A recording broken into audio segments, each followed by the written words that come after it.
Friends, तो आज हम बात करेंगे बीएससी फर्स्ट सेमेस्टर में एक टॉपिक है नॉस्टॉक। सहवाल का नाम है nostoc. BSc first semester botany के पेपर में आपको नॉस्टॉक एक सहवाल है, उसके विषय में आज मैं बताऊंगा। बहुत ही इम्पोर्टेंट सहवाल है, बहुत ही इम्पोर्टेंट महत्वपूर्ण सहवाल है, जिस पर एक सवाल अधिकतर पूछा जाता है, चाहे वो शॉर्ट नोट में आए या लॉन्ग में पूछा जाए या डायग्राम पूछा जाए। अक्सर एग्जामिनर नॉस्टॉक के बारे में पूछता है, तो आज हम नॉस्टॉक पर बात करेंगे। मैं आपको बताऊं, नॉस्टॉक जो सहवाल है उसको नीला हरा सहवाल भी बोलते हैं। क्या बोलते हैं? Blue green algae. नॉस्टॉक को क्या बोलते हैं? ब्लू और ब्लू के साथ साथ ग्रीन एलगी। तो नॉस्टॉक को क्या बोला जाता है? नॉस्टॉक को बोला जाता है ब्लू ग्रीन एलगी। नॉस्टॉक एक ब्लू ग्रीन एलगी है। कहाँ मिलता है? यदि आप के दिमाग में आया कि सर हमको नॉस्टॉक ढूंढना है, हम फील्ड में जाकर के नॉस्टॉक कलेक्ट करना चाहते हैं, तो नॉस्टॉक की कई सारी प्रजातियां टेरेस्ट्रियल हैं। कैसी हैं? टेरेस्ट्रियल यानी नम भूमि पर पाई जाती हैं।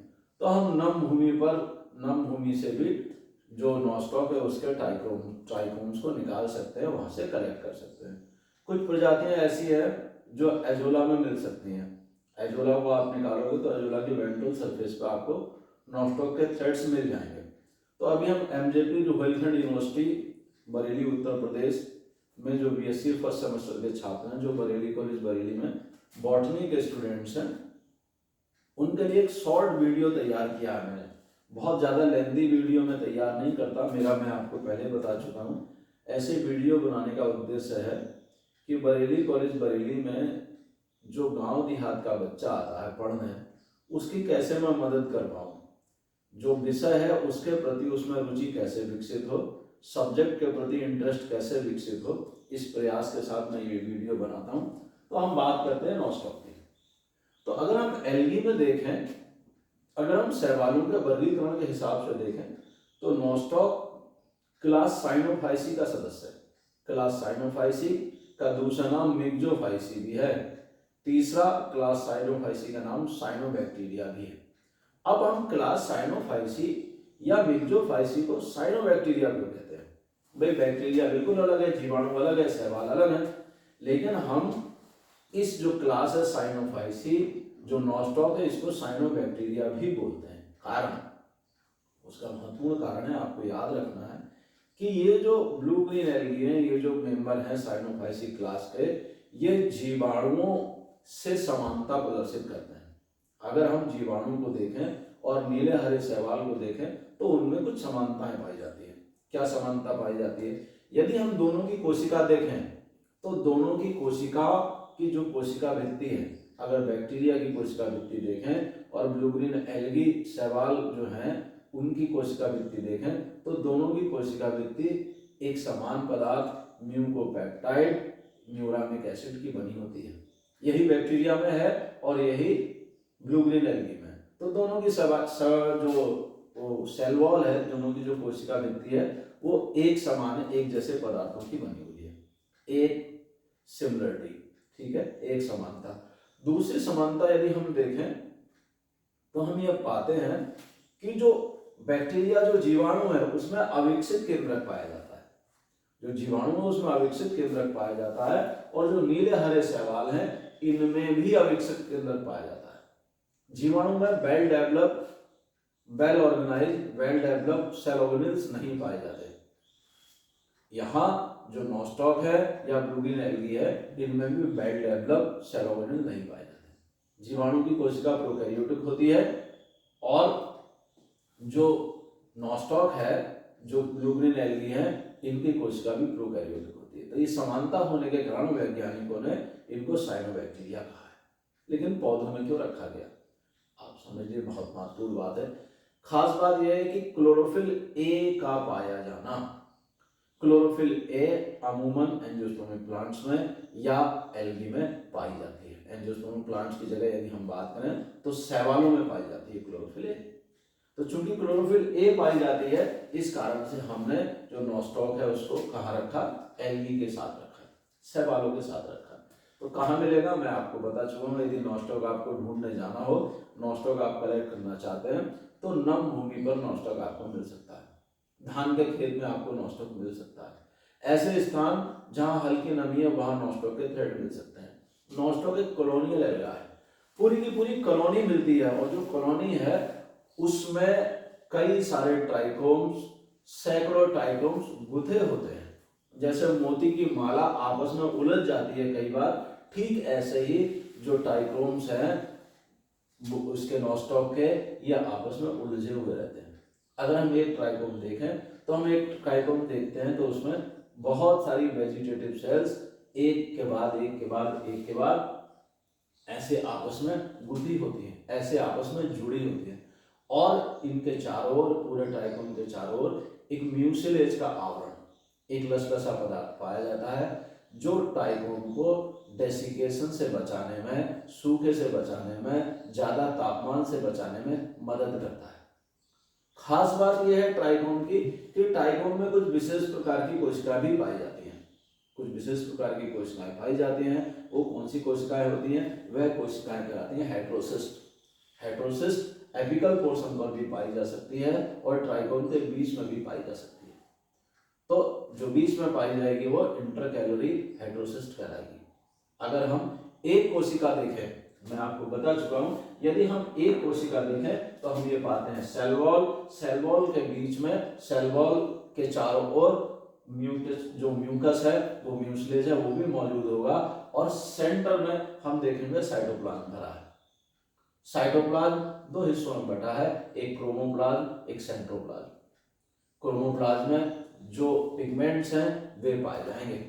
आपने कहा सर कौन से पिगमेंट मिलेंगे, तो बेटा जो नॉस्टॉक है, जो ब्लू ग्रीन एल्गी है, उसमें एक बहुत बेहद महत्वपूर्ण पिगमेंट पाया जाता है। इस बात को याद रखिए। आपको जो पीजीटी का एग्जाम या टीजीटी का एग्जाम या कोई कॉम्पिटिटिव एग्जाम आप देने जाएंगे तो एक ऑब्जेक्टिव का सवाल बनेगा। क्या बनेगा, फैमिली साइनोफाइसी, क्या पिगमेंट्स फैमिली साइनोफाइसी या क्लास साइनोफाइसी में कौन सा पिगमेंट पाया जाता है, नॉस्टॉक में कौन सा पिगमेंट पाया जाता है, तो आपको याद रखना सी फाइकोसाइनिन। क्या दोबारा बता दूं, सी फाइकोसाइनिन।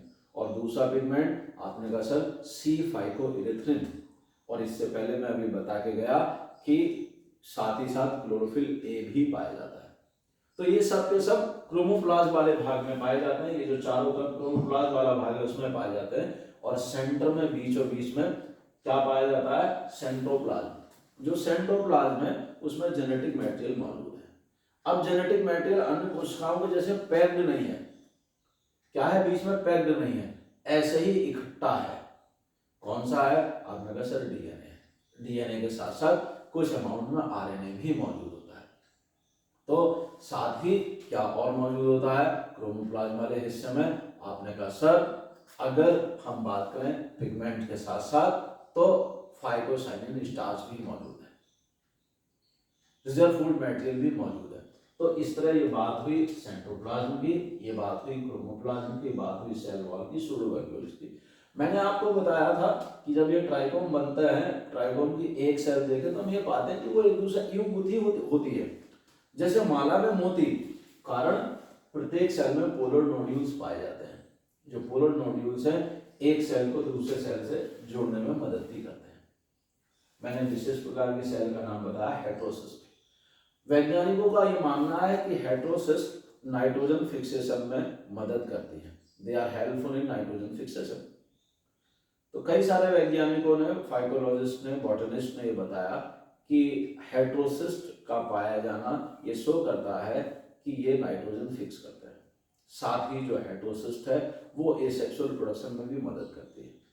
आपको एक बात मैं बता दूं कि जो क्लास साइनोफाइसी है इसमें सेक्सुअल प्रोडक्शन नहीं पाया जाता, लैंगिक जनन नहीं होता ही नहीं है लैंगिक जनन। अगर हम यहाँ देखें तो ये हेट्रोसिस्ट है और वेजिटेटिवली क्या करती है, हेट्रोसिस्ट डिवाइड होती है, बीच में डेड सेल के जैसे काम करती है, डिवाइड होती है। इसका जो साइटोप्लाज्म है, इसका जो प्रोटोप्लाज्म है डिवाइड होने लगता है, और डिवीजन के बाद जो बाहर के सेल वाला हेटेरोसिस्ट की वो ब्रेक हो जाती है और कई सारे सेगमेंट, यहाँ देखिए कई सारे सेगमेंट में डिवाइड हुई है और ये जो सेगमेंट्स है, ये जो हिस्से हैं, ये जो डिवीजन है, इससे क्या होते हैं, नई कॉलोनी बनती है, नया ट्राइबोम बनता है।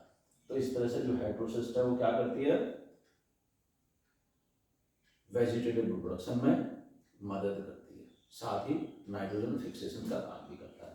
दूसरा तरीका रिप्रोडक्शन का जो बहुत कॉमन है, जो नॉर्मल कंडीशन में पाया जाता है, वह है हार्मोनिया। हम देखते हैं हेटेरोसिस्ट के बीच के कुछ वेजिटेटिव सेल्स में डिवीजन शुरू हो जाता है, डिवीजन शुरू हो जाता है और वे सेल्स डिवाइड होने लगती हैं और डिवाइड होने के बाद कई सारे ग्रुप ऑफ सेल्स बना लेती हैं और ये जो डिवीजन के बाद बनी हुई सेल्स हैं, ये जो सेगमेंट्स हैं, ये क्या होते हैं, ये जहां से हेटेरोसिस्ट है वहां से टूट करके अलग हो जाते हैं और अलग होने के बाद एक नई कॉलोनी बनाते हैं। यहाँ आप देखिए एक नई कॉलोनी जिसके बीच बीच में हेटेरोसिस्ट भी मौजूद होती है। एक और तरीका है रिप्रोडक्शन का नॉस्टॉक में, वो है एकाइनिड्स। अनफेवरेबल कंडीशंस में, ये जो हम देख रहे हैं यहाँ फिलामेंट, ये थ्रेड आप देख रहे हैं, अनफेवरेबल कंडीशंस में कुछ सेल्स के चारों ओर थिक वॉल बन जाती है। अनफेवरेबल कंडीशन मतलब पानी की कमी हो जाए, तापमान बढ़ जाए, ऐसी कंडीशन में क्या होता है, कुछ सेल्स के चारों ओर थिक वॉल बन जाती है और जो थिक वॉल है